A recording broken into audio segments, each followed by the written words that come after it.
these things is not like the others. One of these things doesn't belong. Can you tell which thing is not like the other by the time I finish this song?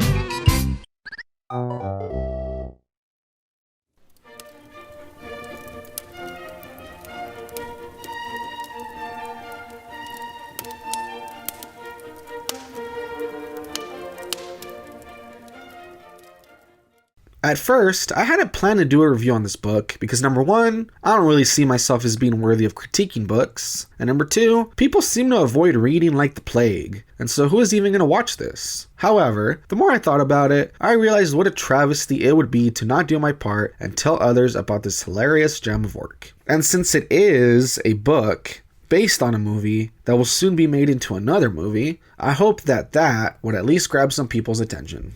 So, what is this book about? On the surface, it doesn't sound too remarkable. It's basically a memoir by a guy named Greg Sestero about his life as a young, starving actor, his friendship with an indie director, and then his experiences working on an indie film. You know, except that, oh yeah, the movie Greg came out in is 2003's cult classic, so terrible it's good, The Room, and the indie director he became friends with is none other than this guy, Tommy Wiseau. If none of those names ring a bell, then allow these great cinematic moments to set the mood, such as...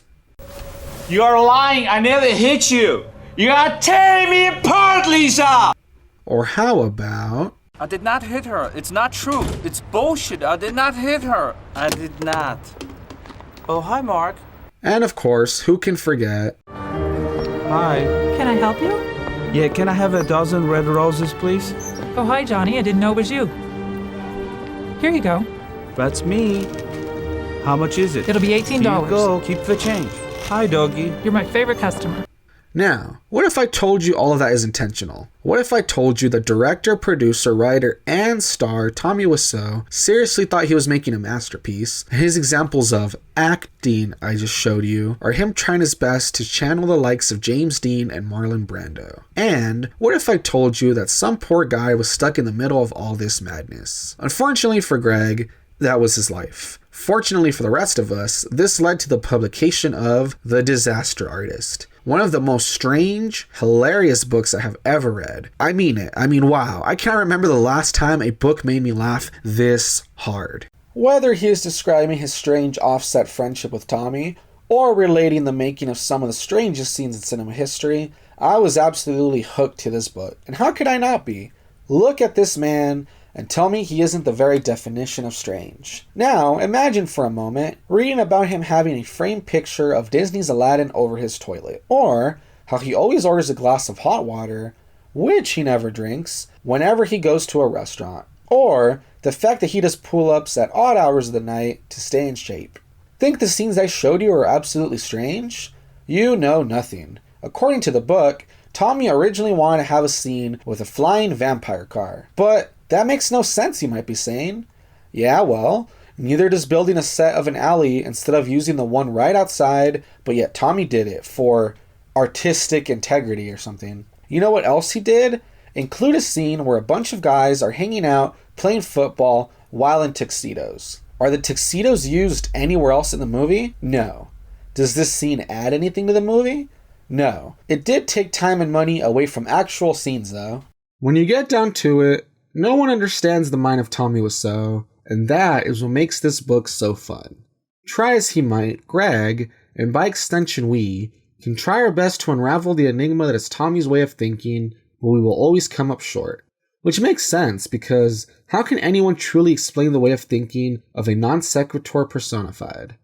But hey, at least you can sit there and laugh as you witness what might just be an alien bumble his way through writing, acting, and directing a $6 million movie. For instance, keep in mind that Tommy Wiseau is the one who wrote the script, as I read the following excerpt from page 67. In the original draft of the Room script, the stage direction reads, Johnny opens the door to the roof access. Mark is sitting there. Tommy had decided this wasn't dramatic or emotional enough, especially now that he'd rewritten his script to include scenes in which Lisa claims to others that Johnny has abused her. To establish that Johnny is incapable of abuse, Tommy concocted a new opening for this scene, in which Johnny steps onto the rooftop saying, "It's not true. I did not hit her. It's bullshit. I did not. After which comes this. Oh, hi, Mark. There are 17 words in this sequence. 11 of them are non-recurring. Only one carries the burden of a second syllable. In other words, these are not terribly difficult lines to learn. Sandy had blocked the scene so that Tommy would emerge from the outhouse, hit his mark on the second I did not, look up, nail his eye line, say, oh hi Mark, and walk off camera to where we, the audience, imagine Mark to be sitting. Most school plays contain scenes that pose bigger technical acting challenges.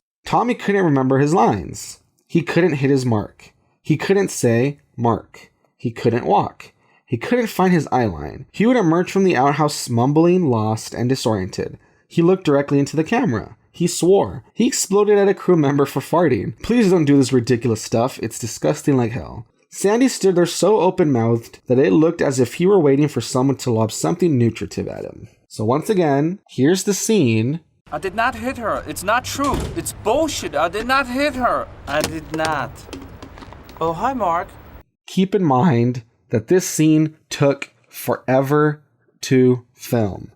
If I skip to page 71, as Greg himself explains, if you can, I implore you to watch this scene. It's 7 seconds long, 3 hours, 32 takes, and it was only the second day of filming. So yeah, apparently that happened, and the fact that Greg Sestero didn't walk off the set then and there basically makes him a hero in my eyes. So, should you read this book? As always, I can only speak for myself, and what I will say is that this is one of the strangest, funniest books I have read in quite a while, and I enjoyed it immensely. Coming in at under 300 pages, I found it to be a quick, easy read and would recommend it to anyone. If you have seen the movie The Room, then this is a great companion piece to that. And if you have not seen the movie, then I suggest either watching it or at least looking up scenes so you can follow along. Of course, even then, it isn't completely necessary, as the author does a good job of describing what is happening. And hey, if you don't want to read it, I hear there's a pretty good audio version out there, narrated by none other than Greg Sestero himself. And oh yeah, I did mention the book is being turned into a movie, right? Apparently, James Franco enjoyed the memoir enough that he is set to direct and star as Tommy Wiseau, alongside his brother Dave Franco as Greg Sestero, as well as Seth Rogen, Josh Hutcherson, and Zac Efron. I think it's worth keeping an eye out for that one. But then again, you know what I always say, don't take anything I say too seriously. After all, I'm just a wannabe reviewer. Thanks for watching. And so we once again come to the end of another video. I know it's kind of a weird topic to cover, but I heard about this book not too long ago, and with the movie being hinted at being released later this year, it seemed relevant enough, and I thought I would do my part. Once again, buy the book, it's great. I'll leave a link to that in the description below.